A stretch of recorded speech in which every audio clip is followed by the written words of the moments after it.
everybody, it's Billie. Today's tutorial is going to be on applique. And applique can be applied to your ribbon skirts, your dresses, your shirts, and even bags and purses.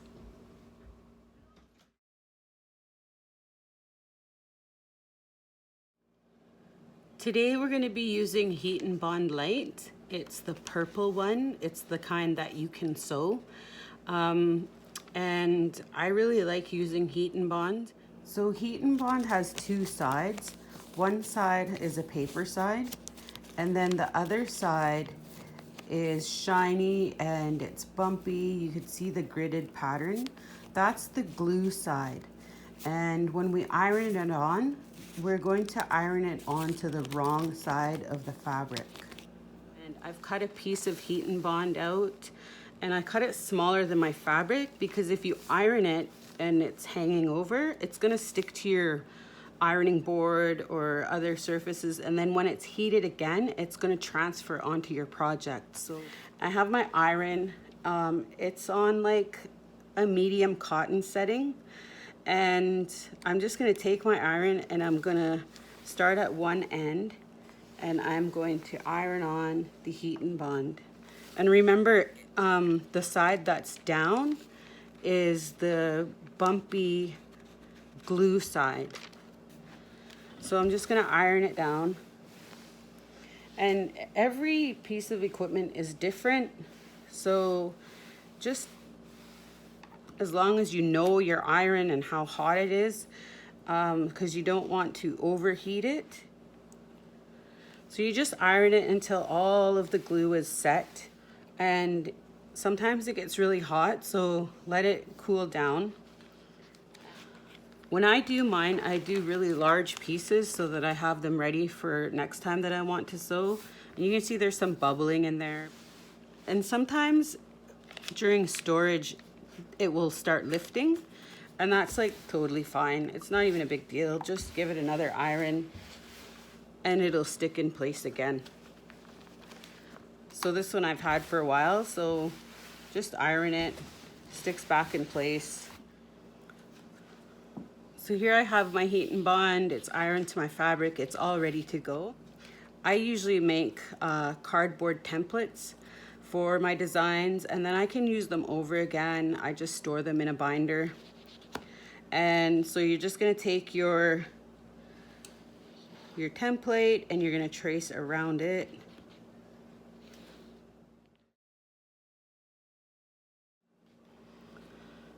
So here I have a horse template of mine, and if I wanted to have a mirror image of this horse, I would trace one and then I would flip it so that I have the mirror image of the other one.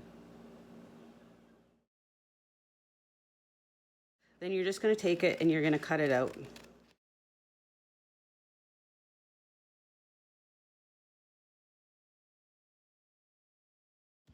So you're going to repeat that with all of the pieces that you want, all the shapes, the flowers, the animals, whatever you choose for your project. And you're going to end up with your shapes. They're nice. They're not going to fray because of the Heat and Bond. So here I have all of my simple shapes cut out. They all have the Heat and Bond on the back. And so I'm just going to get them all ready, and I'm going to just peel the paper off the back, and then you're left with like that shiny glue side on each one of your shapes.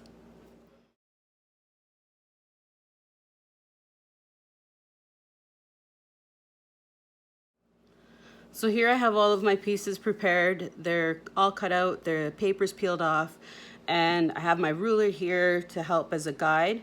And my first design is going to start at 2 inches. This is the bottom of my skirt, so I want to allow for the hem to happen. So 2 inches right here. I just give that just a light touch just to hold it in place. And one of the things that I do is I try to use, especially over top of the ribbon and especially with satins,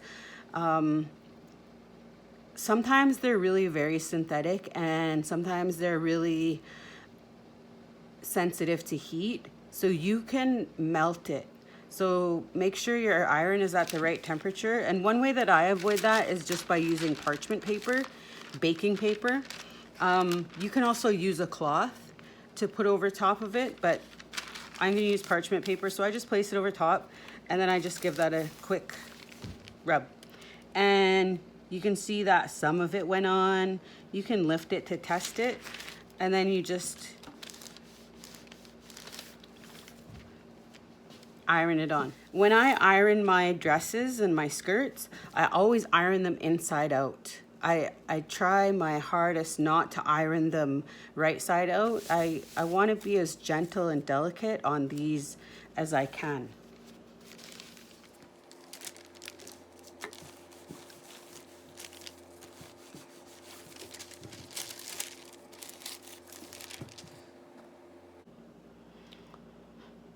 So once I have all of the pieces on, I'm gonna make sure that I haven't missed any places, that nothing is lifting. You see there's something lifting here.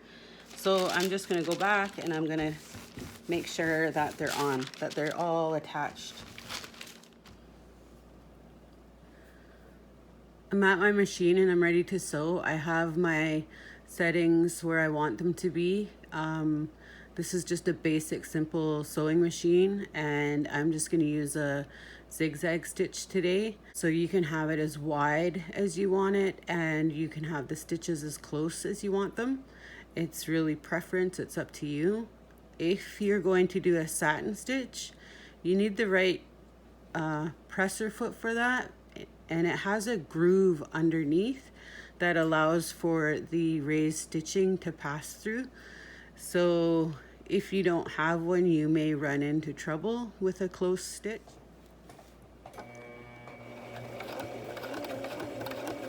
And when you're sewing a circle, once you start going around, it's kind of hard to turn the corners. So what you need to do is have the needle in the down position, and you're just going to shift it a little bit as you go around the corners.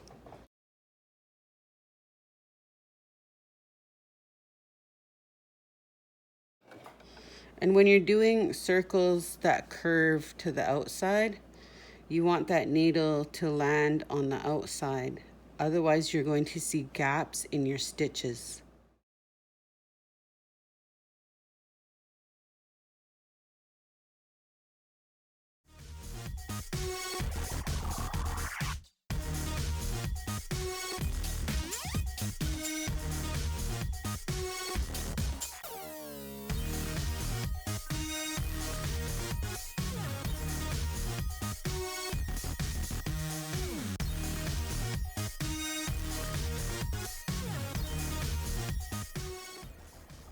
Now I'm ready for this geometric shape. I've changed my thread. It doesn't quite match the design. And again, that's preference. You can totally match your thread with your fabric, or you can use a really contrasting thread. It's up to you. So I've already started and I gave it a little back stitch. So I'm just gonna sew until I get to the corner. And once I get to the corner, I'm gonna put my needle in a down position. And again, I'm gonna lift the presser foot and I'm gonna turn it and pivot.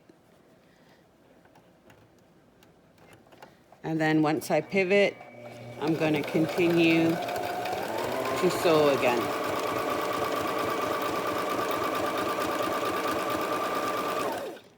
And now I'm down at the point of the design, and I'm gonna leave the needle in the down position, and I'm gonna turn my fabric and pivot again.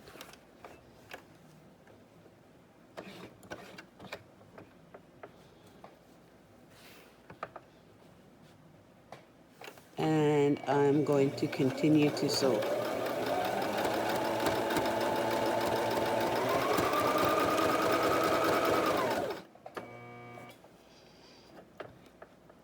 And then when I get into this corner, I'm going to drop my needle in the corner and I'm going to pivot again.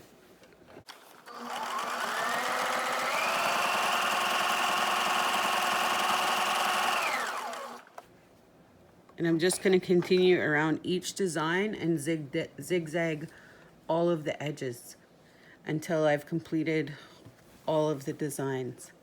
And that's pretty much all you need to do for applique.